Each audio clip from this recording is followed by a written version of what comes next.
everyone, and welcome once again to The View from the Midwest. It's time for a post-match edition for St. Louis FC, and what a game they had against the Charlotte Independents. And I can say for once, it was nice to be a St. Louis FC fan. It's always nice to be a St. Louis FC fan, but it's been a rarity to where St. Louis FC has provided the bright spot for my weekend.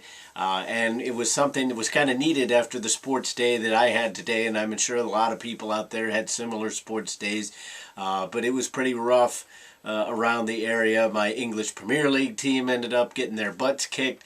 The St. Louis Cardinals dropped a couple games to the Reds. My college football team is an absolute embarrassment right now, probably not going to win a game all year, so it was nice to get a victory, and St. Louis FC wasn't necessarily the place where I thought that victory would come, but it's more than a welcome surprise. St. Louis FC ended up defeating the Charlotte Independents by the score of 2-0. They got a goal by James Musa after a lot of good work up the field. Musa was there to poke home the rebound on a loose ball inside the 6-yard box, just barely getting it past the outstretched keeper. And then Bushu was able to get an absolutely beautiful head ball goal, just curled it over the top into the corner, upper 90. Absolutely no chance for that goalkeeper to stop that one. Maybe if he had been a little bit taller, but even then it was going to be difficult. It was just very nicely placed by Bushu. Good to see from him as he's made his return to the pitch on the Worldwide Technology Soccer Park field. Missed a lot of games due to that red card suspension, but he comes back on home turf and gets a goal and helping his team with that insurance goal. They ended up not needing his goal, but the more goals that you could put in the back of the net, especially against a team that has all but clinched a playoff spot. They have not officially clinched, but it is going to be harder for them to miss than it is to make.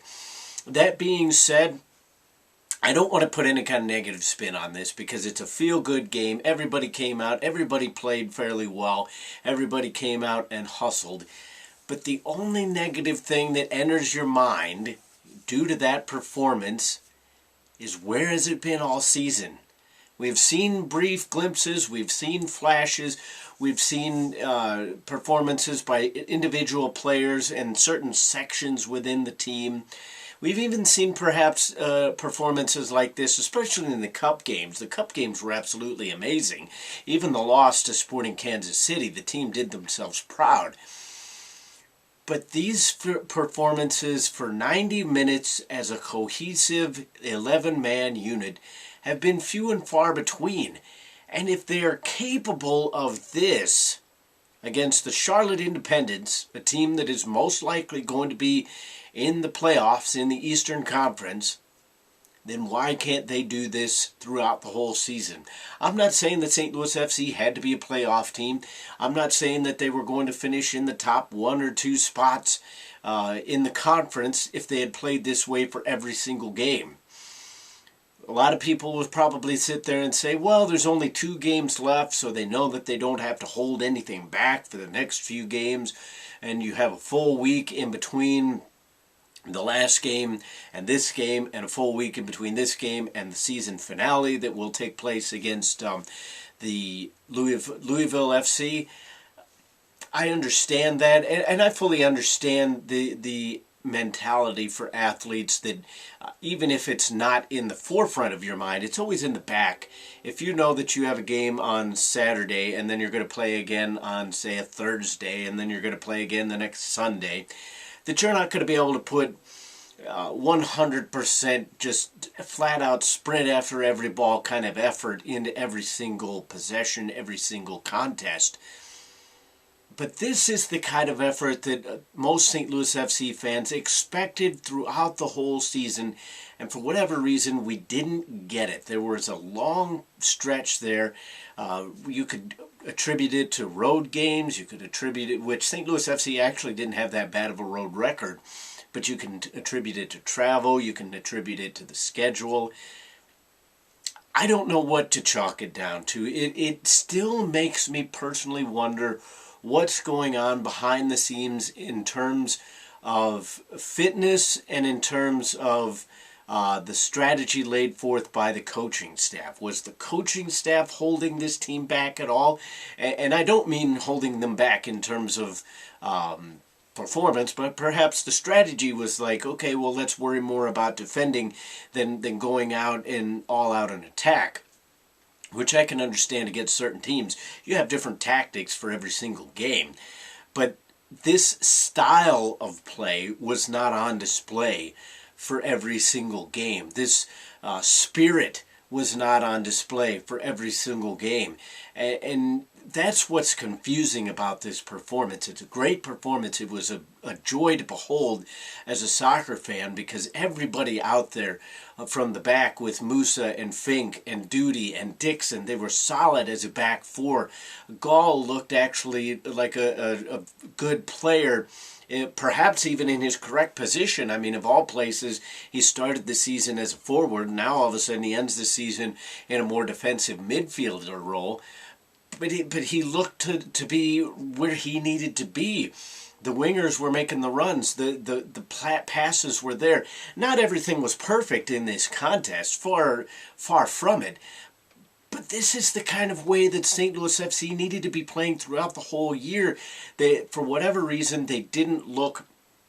They were positive, and that's probably an overused word, but when they were in possession of the ball, they were thinking positive. And I'm not talking about you need to just bomb forward every single time, but they looked like they knew where the teammates were going to be. They looked like they knew what they wanted to do with the ball more often than not.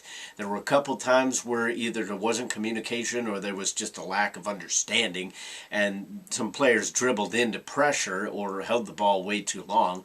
But you're going to have that in any game at any level. The bottom line is, it's just a confusing little conundrum for us as fans to understand why that wasn't on display every single game throughout the year.